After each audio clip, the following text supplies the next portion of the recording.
Welcome to yet another episode of A Story for Your Query. Today, I shall be talking about socio-emotional learning, which was triggered off by an incident where a young man got into a school and shot the children at random before killing himself. This is an extreme case. Let me give you two more examples. In the restroom of a school, one student gets teased and pushed into a stall by other kids. A kid, watching this interaction, waits till the bullies have left and helps the student out of the stall. He also takes action by reporting the bullying to the counselor. Another example, a child sees the student in the class crying and sitting alone while everyone else is playing. The child faces two options: keep playing and ignore the upset classmate, or approach and ask what's wrong. By choosing the second option and approaching the crying classmate, the child displays positive social emotional skills. They recognize that the expression of crying means the student is sad, and they respond by asking why and how they can help. Such behavior can be strengthened by socio-emotional learning, which is referred to as SEL in short. Socio-emotional learning is vital to acquire skills in working towards their own unique goals, understanding and managing their emotions, nurturing positive relationships, making informed choices, and feeling and exhibiting empathy. There is a theory which is called the socio-emotional learning theory. It deals with improving a wide range of skill sets which can be taught through a variety of pedagogical methods. Let us look at the five main areas of SEL. First, awareness. Second, self-management. Third, social awareness. Four, relationship skills. Five, responsible decision making. Let's take this up one by one. How can we build these competencies in children? Self awareness is the ability to consider and understand our own emotions, thoughts, values, experiences, and the other things that which go along. People speak. To give you an example, people speak with their eyes as well as with words, so some activity could be given to the children to understand how it works. This is a paired activity, and you could have three kinds of exercises to be done in pairs. The stages of the activity, let me explain in detail. First, you will tell your partner everything that you did from morning to evening, and your partner has to look at your face all the time while you're talking. Second, the partner will not look at the face at all. In the third, the partner will look at the face sometimes. And finally, the person who was speaking has to tell the others or write down what one felt in each of these instances. Self-management focuses on individuals' ability to regulate and control their emotions, thoughts, and behaviors. This can mean improving areas like stress management, organizational skills, ability to set goals, impulse control, self-discipline, and so on. Couple of simple examples which can help to get the children to get a better control over their impulses are: one, which we have played as children. Simon Says. I'm sure all of you know this game. Simon Says, stop doing whatever you are doing and listen to the podcast.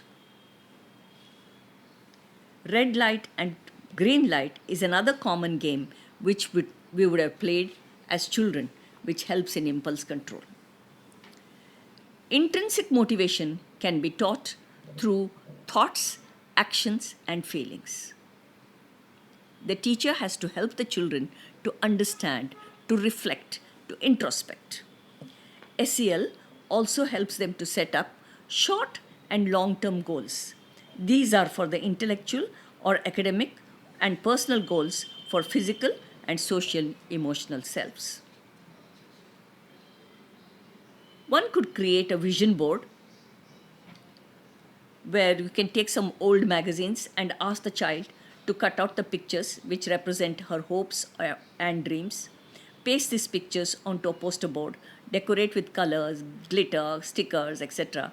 And ask your child what different pictures represent and how she plans to achieve achieve her dreams. Ask fun questions. What would you do if you won the lottery? If you had a superpower, how would you use it?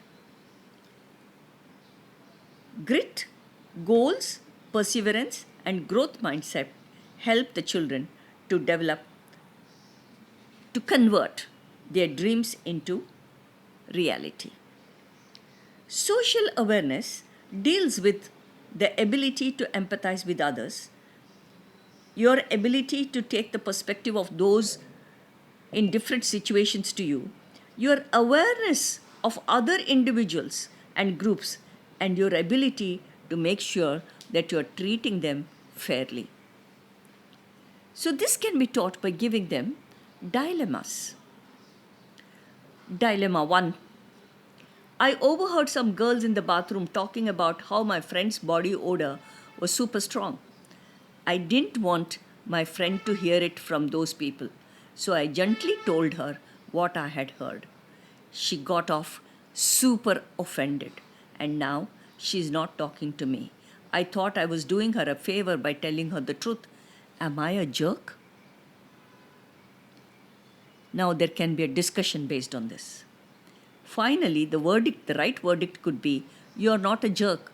Friends do the right thing, even when it is hard. Though you don't mean to hurt her, your friend had to deal with two painful things at once: the sting of people commenting on her body and the shame of having odor problem. You made the right move, but you cannot control how she reacts. Reflect on group work. Provide students with the opportunities to collaborate and work together on common goals. But don't stop there.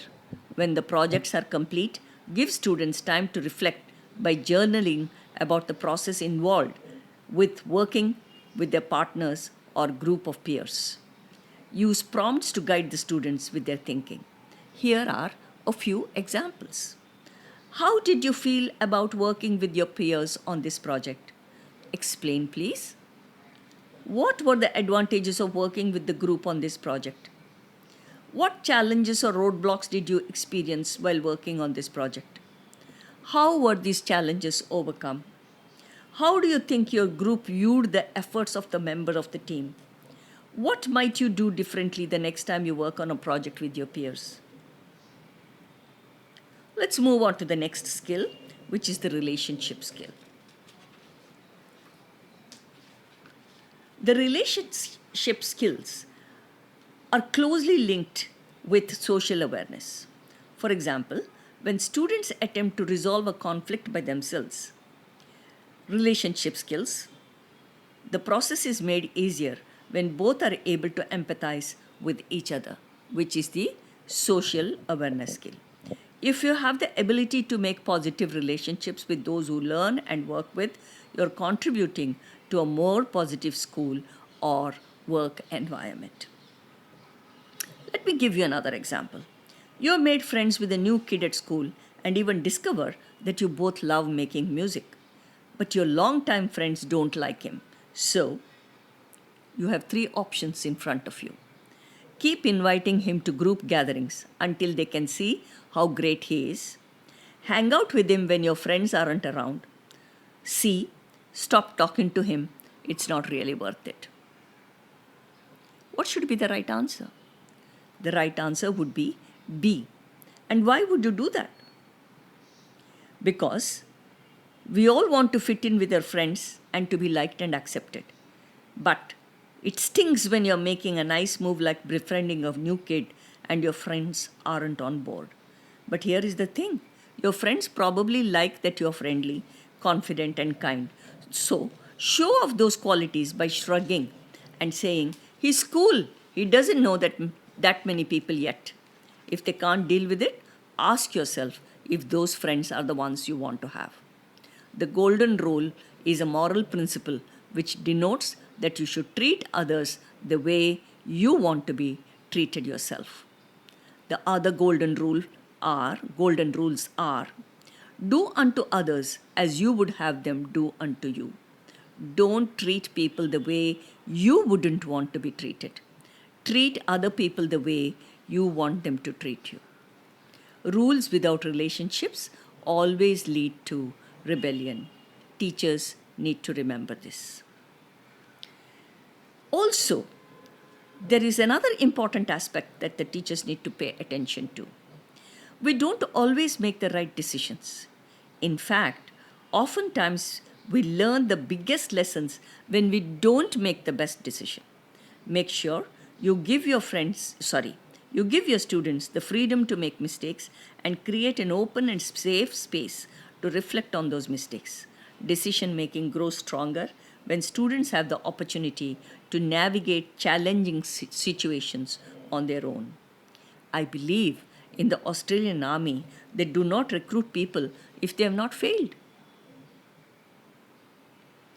So, the reflection questions that you could ask could be, what's the last biggest mistake that you made?